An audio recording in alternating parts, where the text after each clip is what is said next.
originally this would have been a sitting room when Prof. Cachet and his family lived in the house, but the Du Toits needed more bedroom space. Totius' sister Mari, on that very first photo, used to live with them, so they needed the space for her.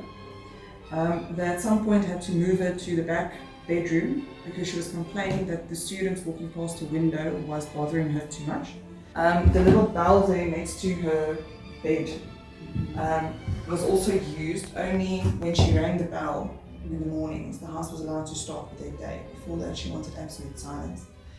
She was a bit ill, so she didn't have the best rest at night, so she needed that.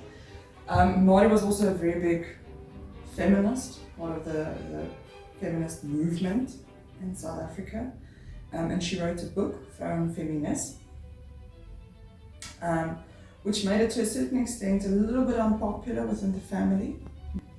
It's too fragile to handle, it's falling a bit apart, and we do not have another copy. There's no digital copy, there's no nothing. This is the only one, and this is not an original.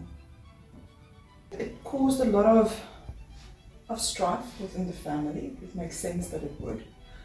But the thing is, with Mari,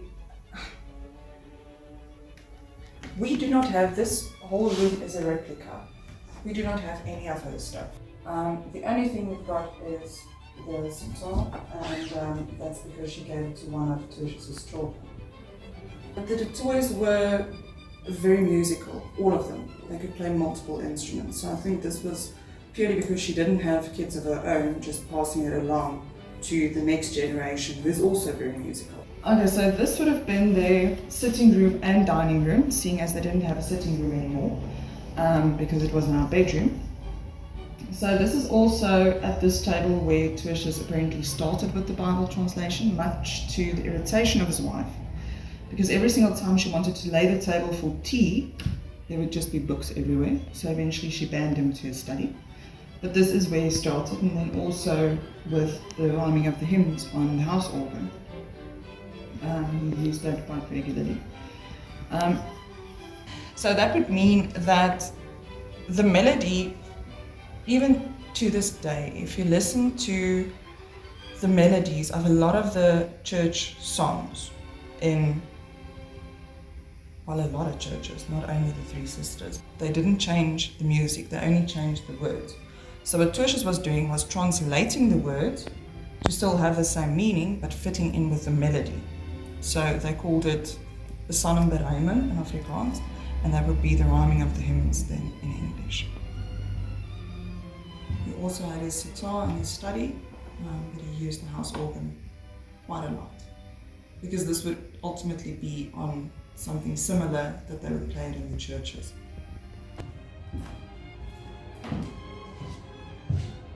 Remember, back in those days, the English do it still to this day. There's a lot of English and Dutch influences back in those days, with stuff like finger sandwiches, scones, stuff like that, and then tea.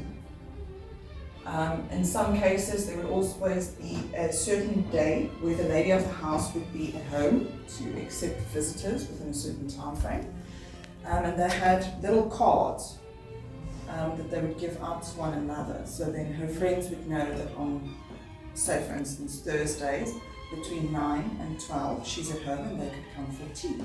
So that's what they did. So she would entertain her friends here. The one photo in the hallway is of such an occasion, and then also for the household for tea in the afternoon. He was of course born and raised in what would then be the Cape Province. And when the Anglo-Boer War broke out, he decided to go and fight on the side of the Boers, of the Boer republics, Transvaal and Orange Free State. And whilst he was there in the veld, he became severely ill, couldn't continue, but now he can't go home because of course if the English caught him it would be treason, so he would be executed on the spot. And the only thing that Prof. Jakob Cachet, the rector of the theological school back in the Restored, and Tertius's father, Reverend Du Toit, could come up with is to send him off to the Netherlands to go and finish his studies there at the Vrije Universiteit in Amsterdam. He finished that and then used all of the money that he had left to buy the set. So it would be the dining room set, the table and the chairs, the couch and the 2 chairs on that side. So much so that he didn't have any money for a ticket on the ship back home. So what happened was he went to the ship's captain, spoke to him. The captain said there's more than enough space for the whole set and you can eat with the officers, there should be enough food, but I do not have a bed for you. So he slept on the couch all the way back to South Africa. Got here, gave it as a wedding present to Mara Korsma, and then 2 months later became his wife at her brother's church in Nelspruit as a wedding. The little cabinet there in front of the window, it's got quite an interesting story. So his wife she loved baking. She used to lock it inside that so that the kids can't get into it and eat all of it. But they apparently had a trick. So they pulled out the drawer at the top and then pulled it upwards real fast or something along those lines, and then the doors at the bottom would spring open so then they can take whatever they want and disappear until evening time. Now interestingly enough, ever since we got that little cabinet, it's been locked. We've tried the tricks, it doesn't work. There's not a lot to tell within the kitchen, but Totius' wife was she enjoyed baking and cooking and all things connected to it. So, with it also being so close after the war, when Totius took over from Dorfka Shed, a lot of the students' families didn't have enough money to necessarily pay the school. The school didn't have enough money to pay Totius a salary in some cases. So she was always concerned, does the students have enough to eat? So she would be cooking stuff and sending it over. And then there's also a story that apparently she used to leave baked goods or canned fruit or something on the windowsill of the pantry to cool down or whatever. And then the students would come, take something, and off they went. And then after a couple of days, bring back the very nice, very clean dish or bottle or whatever it was, and with a letter telling her what a wonderful person she is and what a wonderful chef she is and that they appreciate her and so on and so forth. So she could never really be mad at them. So when Totius retired, as the rector of the theological school, they gave him a painting of the farm Kreerskraal, which he loved the place. He wrote a lot there. A lot of his poems come from there, and he also did most of the Bible translation at the farm. And then they gave the paraffin fridge. Very fancy smashy. And then what's that? Is it a Buddhism? Yes. Okay. Remember they made a lot of their stuff back in the day, the signs.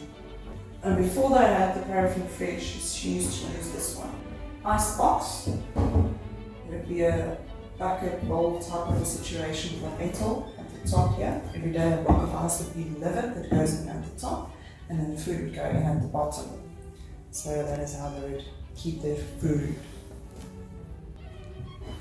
Now they only had one electrical appliance. Power cable would go in there, and then you would have to unscrew the light bulb, screw it into the light bulb, and then you can toast your bread. This is a bread toaster. So how it works, you would slide your bread in there, and then it would first toast on one side, and then you have to flip it over to toast on the other side. And then remove it again. Tia Tessie. She used it to make her tea. No, that would be Totius' mother.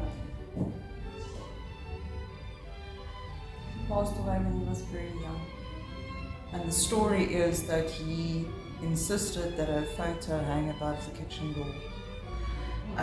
After Totius and his family moved from this house, his wife gave one of the dinner sets to Maria, the lady that worked here. And when she heard that the museum would be opened in 1977, she let them know that they should come and fetch it from her because Totius' wife used it in the house, so it needs to come here. So yeah, Very interesting. Almost in... No, it's almost complete. There's one or two plates that have broken over the years, but it's almost complete. So the stuff his wife laid in before she passed away. She passed away in the middle 1970s. And it was some of the last stuff that she made. The figures, they're very much self-explanatory, coming back from fighting in the war, the guy, the wife from the concentration camp, back to a farm that has been burnt down by the English because of the scorched earth policy, the wooden crosses, possibly from the fences and stuff, but then representing children who died either in battle or in the concentration camps. And it's a painting by Paul Dassey. And yeah, it's a very interesting story to a certain extent. The story we got was that it was sold on auction to help raise funds for the start of an orphanage for the children that were orphaned during the war, which would later become the Abraham Kriel Children's Home.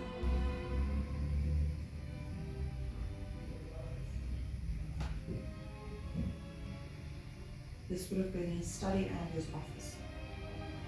So he would receive guests as well as students. That's why he had an outside door. No need for them to come in through the whole house.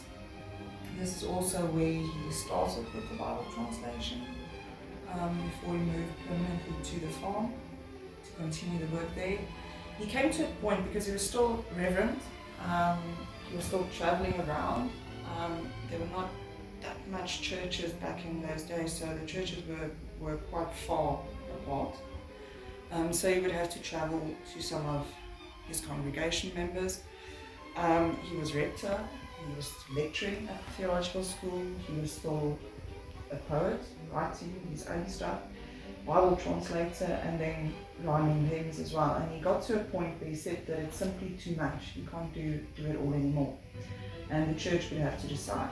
And they said, well, they can replace him on all of the other fronts, apart from being Bible translator and translating hymns. The family moved from this house permanently to the farm, to Kerskraal, where he then completed the work on the Bible for the 1933 translation. And then they spent about 20 years with revisions of that edition for the 1953 translation. There's a couple of other languages as well.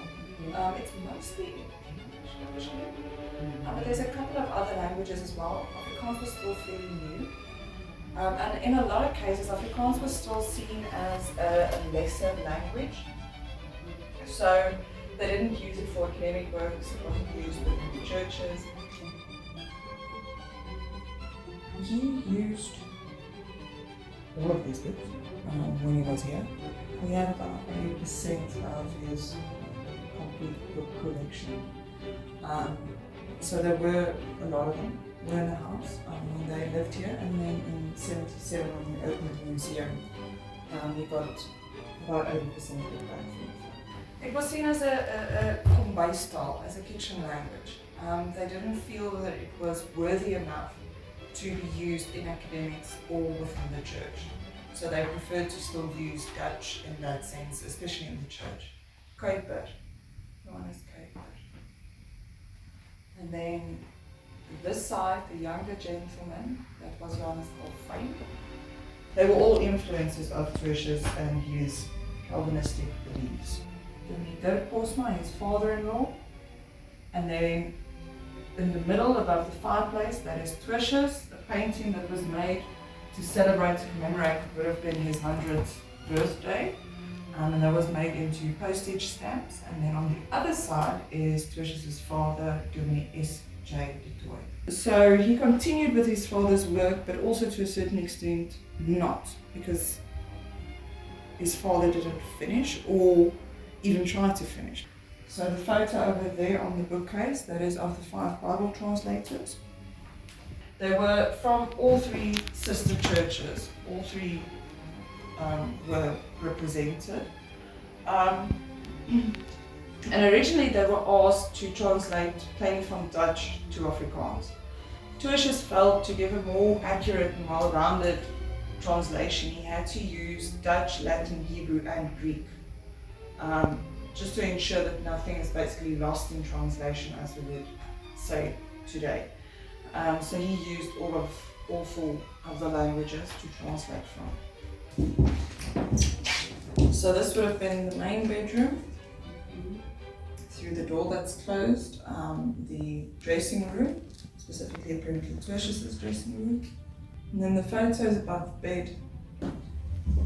The one on the left side is of their little boy, Francois. He was the youngest. He passed away of meningitis. And about 2 months or so later, their eldest daughter, Wilhelmina, the whole family was on Vierskraal over the Christmas holidays. And there was a massive storm, and Wilhelmina got up to close the curtains, and she was struck by lightning inside the house. By the time the doctor got to the farm, it was too late. Wilhelmina had already passed on. And after the two kids' death, Totius's poems got to a certain extent dark and morbid, but he was only writing for himself, I think, to process his grief. And one of the poems was Oor die Pyngedachte, which he specifically wrote about the kids' death. And then his wife crocheted the verse, and wherever they stayed, up until even her death, the two photos and the verse had to hang above the bed. No, they had 6 kids in total. 4 survived until adulthood. So they still went with the old ways of doing things.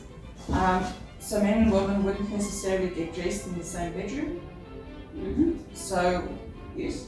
So Totius had his dressing table, that one, and that would be in the dressing room. So he would use the dressing room to get dressed, and his wife would get the bedroom to get dressed.